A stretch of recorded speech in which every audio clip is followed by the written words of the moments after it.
be other thieves' dens for that, but a lot of them are covered down here. Mhm. Illegal weaponry, black market imports, toxin sales, illegal animals, pit fights, the works. It's all here. Well, not all, but I mean, a lot of it's here. Mhm. Yeah, because they hit the home away from home at times. So, he looks to you two. If we're trying to find people, there's a number of people that can fulfill a number of different things. I'd focus on what we're trying to get done. See where we go, see how much it costs us. Don't worry, he taps the coin purse, which is like right on his like front sector, or front and center. Mhm. I'll be keeping my eyes on this. I know. Well, we're going to the sewers, and if we need it mapped, we need a rat. Preferably a rat that knows how to map things. Do you know the kind? The sewers are pretty thoroughly mapped as is. Buying a map should be pretty simple. Very Just good. don't say what we're trying to do. The less people know around here, the better. You'd be surprised how many... Yeah, what's the expression? Thick-ass thieves? Tch. Yeah. You'd be surprised how many people would sell each other out for a coin from the watch.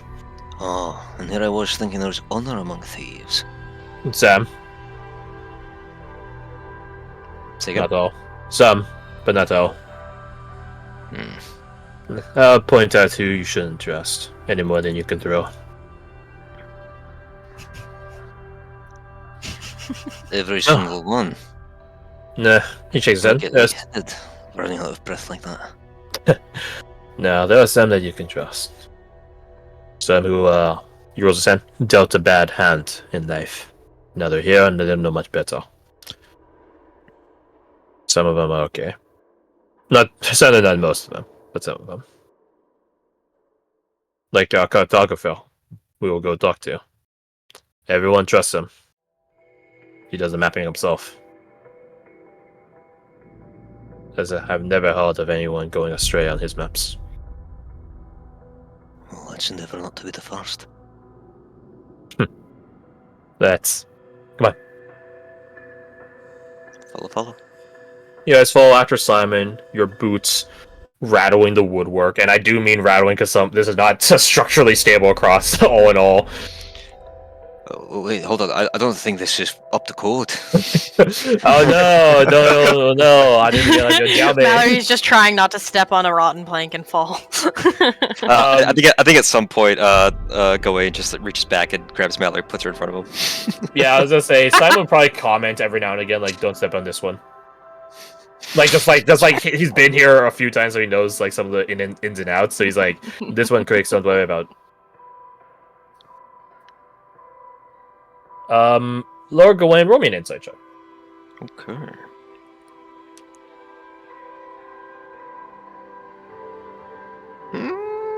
He's been 17. 17. I'll type you something. Secrets.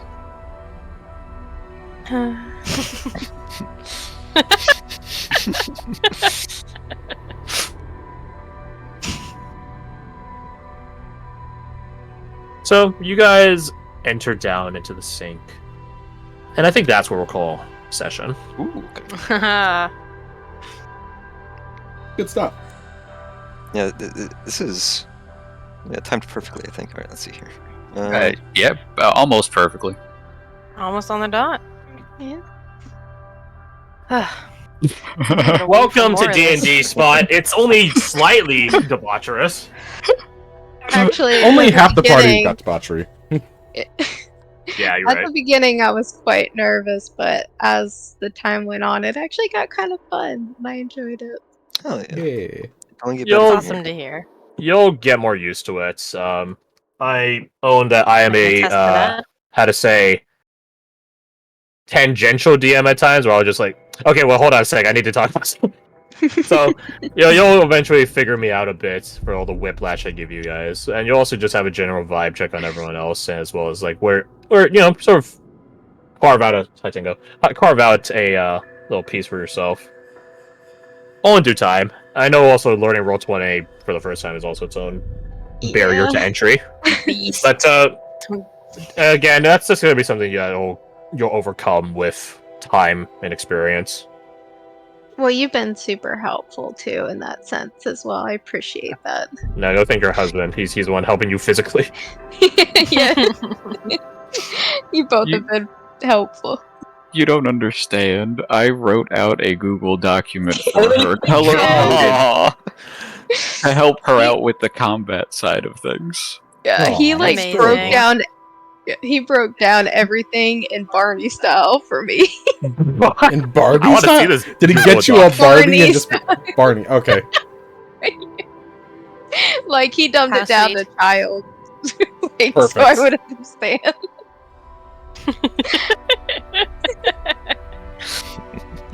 Whatever helps. What are you I laughing? wanted to make sure that I got her as much knowledge as she could take in before the game. Just to kind of help her out, Oh, be yeah. less... That way she's not as flustered on the rules and nervous with, like, role-playing and talking to everyone. I will say, because I usually give this declaration to people in like a session 0, but we didn't have a session 0. You'll attune to like talking in character as time goes on. Like Okay. I know I've generally in my D&D GMing career, I try to get new people, like fresh to D&D people, because they have no bias coming into it versus jackasses where it's like, well, my last campaign, okay, yeah, well, this isn't your fucking Yeah. last campaign, is it? Is it? So I've had a lot of exposure to like new players. Nina being one of them. Ha ha ha. Garth technically also being one of them because he was also a bit fresh when I first GM for him. Not Alec though. Mm. Alec was an experienced person when he came in there. But yeah, like being comfortable talking, and more importantly, talking over other people because this is an online call. Right. Right, we're not playing in person, so we can't have the visual interpretation on this person's talking, this person's about to talk. Mhm. We all know we're not doing it to each other on purpose, and that's where we Right. pointedly make it a case known that we're doing it on purpose, which we do those bits every now and again. But no one minds it. So if you do end up wanting to like say something, and that's the other piece. I will keep the train moving. So if you want to say something, just do it. Okay. Nike style, just do Just it, or bring else it I'm just gonna keep rolling. I remember your silence as acceptance, and I'm like, all right, let's keep going then. So definitely don't be afraid to like nails on the road. chime in, speak over other people, etc., etc., etc. I'm not saying do it all the time, but Right. Yeah. No, I'd never want to do that on purpose. yeah. So Yeah. hopefully you can recognize that as we continue this 2-shot. You're making good progress. I will be honest. I wasn't Hell expecting you guys to yeah. split the party. So So, I got my face. I also didn't expect Maddox to be so in there with the local In there. courtesan. Courtesanary. I'm sorry. I was gonna say constabulatory, but I'm like, I don't know how to translate that to courtesan. It was amazing. It was great. I loved Yeah. it. I don't remember And, who and made what an introduction you got, Spot, by the way. Yeah. Let it be known, there's only one 5-minute interval in the other Saturday game where it was this saucy. In Yeah. all the rest of the other Saturday game, none of this debauchery. None at all. We're getting pretty saucy out in here. We're cooking. I really like Maddox between like the charlatan priestliness, the being in good with like the ladies of the night, just the way he talks. It's all so good. I'm gonna miss him so much. This is a great founding member of the company.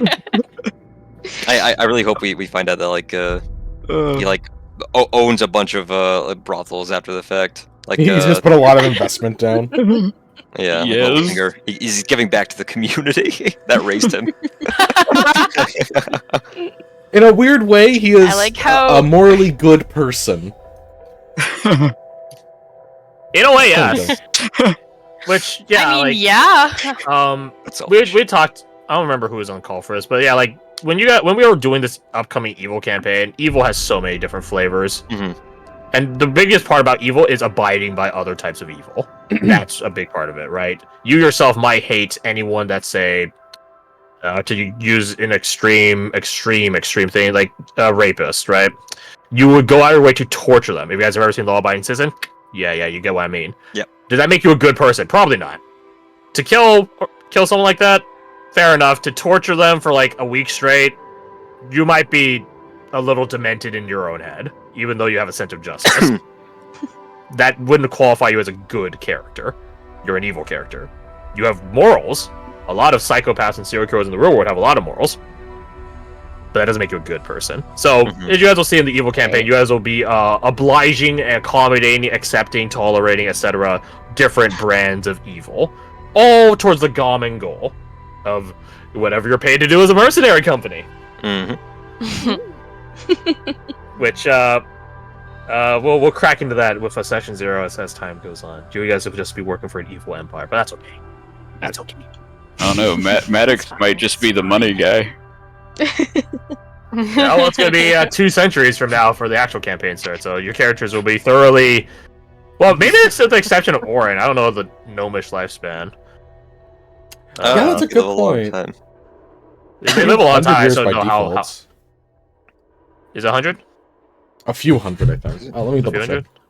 hundred? In fact, you might die in the middle of a job, so... Nope. That is also true. They can live 350 to almost 500 years. Okay. So depending on how old he is now, he might be towards the middle age of his lifespan. What would be like? I guess, yeah, young adult to middle is probably about where my heady is placed. What does it say be for maturity there, 100? Alec? I think it says 85. Usually 40. says like they reach maturity at blank age. They settle down into an adult life around age 40. Well, there you go then. Pretty early. Sorry. All things considered. Mature at the same rate humans do, but most are expected to settle down into an adult life around by around age 40. So you got a lot of leeway. Yeah, so 20 to 40. Damn. 20 to 40. I'll say 30 then, smack in the middle. Okay. So, assuming he That's survives every Wouldn't contract we get, he might just Yeah, I'm be just old gonna- and retired. I'm just gonna blanket it. Nah, he doesn't. Yeah. I'm curious. Does anyone have like a guess as to how old Lord Gawain is? 17. He's Oh my god. That much Genuine guess, audacity like at that age. 45. 3. He's a kobold. You know, I'm gonna He's go. They're piloting a flesh suit. No, not kobolds. Poor kobolds. I'm gonna go with my guess and say around 30 as well. Or my heart. I'm gonna go with my heart, and that's my guess. God, that's Lord. Fuck me, it's late. I knew we were It's only doing there. 11. Interesting guesses. I'm not sure interesting pizza, guesses. actually. I might eat that. I mean, are you gonna tell us? How old are you? What How did I old is tell he? you? There's no all the time. I gotta guys tell. You guys would be able to know. You could just guess. Guesses are all you have. Suffer. I always considered him to be like 60. Before we get too far on the guessing Lord Goswain age tangent, because I know it's getting late, I did want to touch on backstory stuff. Because that's what Cop's request was, and you know, be good information to sort of share around. I made some comments on it earlier today. Yep. Step one, or not step one, but a piece of it is you guys shouldn't. I'm not expecting anyone. I don't want you guys to have an entirely complete backstory. If your character's entire story is resolved, every problem they have is figured out by the time the campaign starts, you've written me a book, and I'm not writing a book. I'm not reading a book. Your character should have an idea for what, or rather, you should have an idea of what your character is going to develop into. For example, you guys have heard me say it time and time and time and time again, Quint is designed to be a tragic character. There's no part of me playing Quint that expects him to survive the campaign's events. Because he was never designed to. You should have an idea of what your character's going to look like at the end. Am I saying you're cementing that in? No, not at all. But just have an idea, right? So you yourself have an idea of what you're growing into, character development-wise. To use Avatar: Last Airbender as a reference, we see Aang grow to become the Avatar. He masters all 4 elements. And we wouldn't have expected that if we didn't know that he was the Avatar, he wasn't going to die midway, etc., etc., etc. Or we can look at Sokka, who starts being misogynistic and actually becomes the warrior he was destined to be. So that's step one, having an idea of where it's going to end at. What flaws do they have now that you think are going to be remedied as the campaign goes on? Now, here's an asterisk. That's what I would say for a normal campaign. This is an evil campaign. Your guys' characters might not ever resolve the childhood trauma they have. They might not ever start being good people. They might just stay evil the entire fucking campaign. Oh yeah. Fair enough. That's the point of this evil campaign. Par for the course. Yeah. So, I still think it's good it's still a good idea to understand what your characters' flaws are like. And yes, definitely do try to incorporate flaws into your character, because that makes their story interesting. One thing, and I'll send it and drop it in company chatter in a little bit, something I've circulated amongst everyone, or near everyone, for as much as I don't like different people on Reddit, there was one thing good that came out of it, and that is a post called the Knife Theory. Yes. If your character has no attachment to anyone in the world, any allegiance to anyone, your character is a Mary Sue and boring. No. A good character should have knives that me as a GM can use to stab you in the heart with. That's why it's called Knife Theory. Knives could be friends that you don't know haven't seen in a while. It might be a tie-in to an ancient relic. It could be anything and everything. Again, it'll sort of get covered a bit when I drop the post. But the biggest catch is these are unresolved questions. These are hooks that the world has in you. So no edgy loner bullshit. Fucking hate that shit. Of course, there's a flip side. You shouldn't be an edgelord by having a bajillion knives and a vendetta against every single person that you've come across in your life. That's a bit much. That's a bit much. Just having a few knives out in the world. Missing parents, classic one. Having an undying grudge against someone, fair enough, because what that lets me as a GM do is I can pull out a knife. Oh, you have an undying vendetta against a rival? Yes, you just put on a silver platter, gave me a recurring villain for your company to encounter. Be perfect. Encounter. I'm EP. Or actually, I'm hunky more than EP. So, that's another piece, is having those knives in place. Having your character be tied to the world in some way. I'd also encourage you guys to not just tie yourself to the world in terms of, I have family out there, but tie yourselves to the setting. Right. Having a very generic, I am a folk hero, prophesied, I'm not encouraging any of you guys to do this, but hypothetically, a folk hero prophesies to save the world. That can apply to any setting. Congratulations, you've technically given me a piece to work into your backstory, or you've technically delivered me a piece of your backstory. There's no context of that at all. This is an evil campaign. Your little prophecy is probably not going to work out, but I digress. All right, so having some context for the setting itself is, I think, also important to really own a character to a game. Or else it's like Adventure League, where you're just recycling one character into the next character, into the next character, into the next character, but they're all different campaigns. But it's the same character, right? Not really interesting, in my opinion. So, context, setting, very important. I already talked about you guys shouldn't have everything resolved, and I encourage... It depends on the campaign. I think I'm going to be a little more lenient for this campaign, this mercenary company campaign. But I'm okay if you guys improving stuff for your backstory. You guys don't need to have everything filled in. Right, so... right now, apparently Maddox has a history with the courtesans of Castella. Hop didn't say any shit for that. No, I did not. That came out of nowhere. Right? The fucking time where Simon's like, you stole my trousers. I just came up with that on the spot. And then the counterplay of I'm wearing them right now. Yeah, I don't have them written anywhere. I don't fucking written anywhere. Right? I don't fucking know. And there's nothing wrong, because it's not like we're fucking professional D&D players. It looks like Critical Role. Right? I'm okay with us, ad-libbing that fucking middle of play. Why not? Because another catch, and this is really specific for right now, the more ingrained, more knowledgeable you guys are in the setting, the more you can ad-lib comfortably, the more I trust you to ad-lib it. But also, knowing your campaign setting and how it plays out, how the politics of it work, etc., etc., etc., just gives you guys a general baseline of knowledge to use to make backstories, to ad-lib with, etc., etc., etc. We're not there. We just started the setting. Right, so if there are times where you have questions on, like, would this be okay? Yeah, ask them.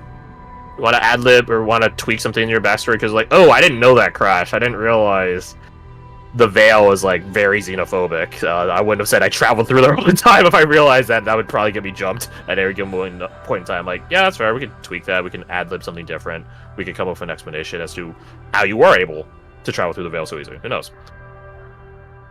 The last thing I would impart onto all of you is, and this isn't a backstory thing, but this is a D&D thing. Matt Fucovil said the best. He's a very, very tenured GM for D&D across all the editions. Is try to find your own, I'll say, fun in a game. Right. So if you come into the game trying to play a cyberpunk samurai, and you try to like shoehorn that into the setting, like, okay, how do I become a samurai? How do I get robot arms? You're never gonna have fun in that campaign, unless it happens to be a cyberpunk campaign. Then fair enough. But try to find your fun in what the game is. You guys know this is going to be an evil campaign. You guys know that ahead of time. There's a lot of shit evil people can do.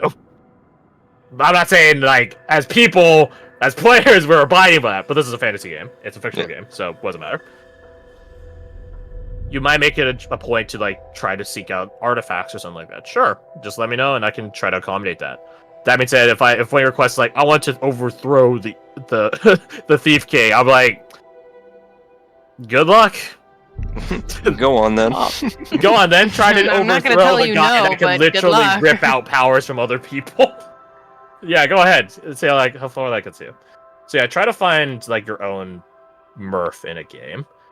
Don't try to like shoehorn some preconceived notion into the game to try, because then it's not gonna be fun for you or me or the people around you. For example, I had a player want to be a merchant, and I designed an entire economic minigame in the background just for him. And in the end, the campaign didn't even work out anyways. Oof. Yeah, so I'm like, nice, cool.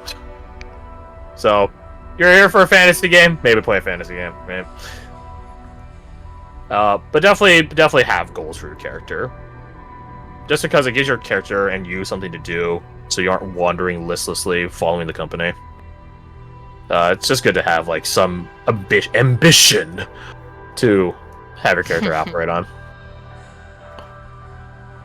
So those are my spark notes on what I'm expecting of backstory and I guess general play.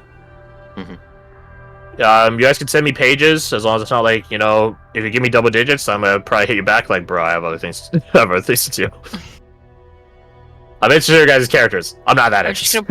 I'm just gonna put it in really big text with a really big spacing. That way, Yeah, it's fair like enough. 40 pages. Oh, But I already said this to you, Spot. But you know, Copy did ask. Get me looped in on what you guys have planned for your backstory sooner, so that way I don't shoot you down the last minute because you have a fundamental issue with your backstory. Right. Yeah, I got you. I come from a land of He warned peace. me about that. Yeah, I come from a land of peace. This is literally a war-torn nation. Where the fuck you come from?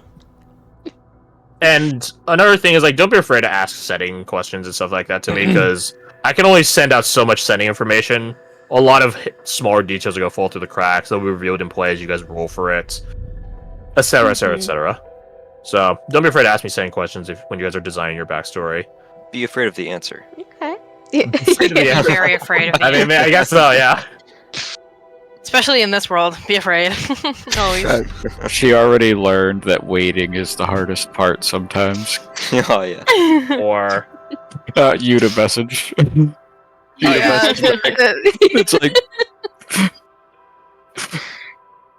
he was so He's wild. responded, you seem mad at me. I might. Right. There's do a you wanna name non-0% the session, chance at a or- given point in time of like I came back from work and I was like, I am being productive. I lied down in bed for like 3 seconds and then it became 3 hours. It happens. It happens. happens to all of us. Yep. Happens to the best of us. Mhm. You can blame Tango a lot of the times because he's so cute and he allures me in. Baby. He's sleeping on the bed right now. Looks, he's been Twitch fucking is laying on a lounging. backpack that I don't use. I don't know why he does that. Session title. I had something in mind before, like break-in beginning, right? Because it's like the beginning of the company, it's beginning of the campaign, well, sort of. And you guys are breaking in. Yeah. And breaking in a new Except- player to D&D. Yeah, breaking yourselves into the setting, breaking a new player to D&D. So, but when we break in, like break that hyphen in.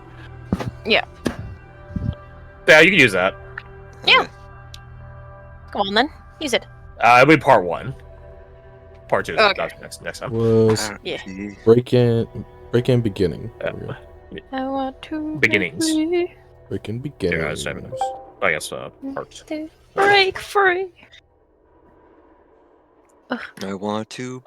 Actually, while I have you all here, and this isn't necessarily something I'm forcing right now. You guys can decide literally right as you guys are like stamping it. What is the company name you guys are going for? Oh yeah, that's right. Technically, it's written on the application right now, the charter, so it technically already exists, but in like a Schrodinger's cat exists. sort of way. I think you guys were leaning towards Red Revelry before. Me being one of the people leaning towards it. It's just called Lord Gawain's Consorts or whatever it was. No. Do we want to lock that in now? Red Revelry? You guys want? Mm. I'm hearing some ums and yeah. I'm not hearing yeses. So no. Okay. You guys will have until next week. Mm-hmm. I'm or carne asada fries. I'm just craving right now.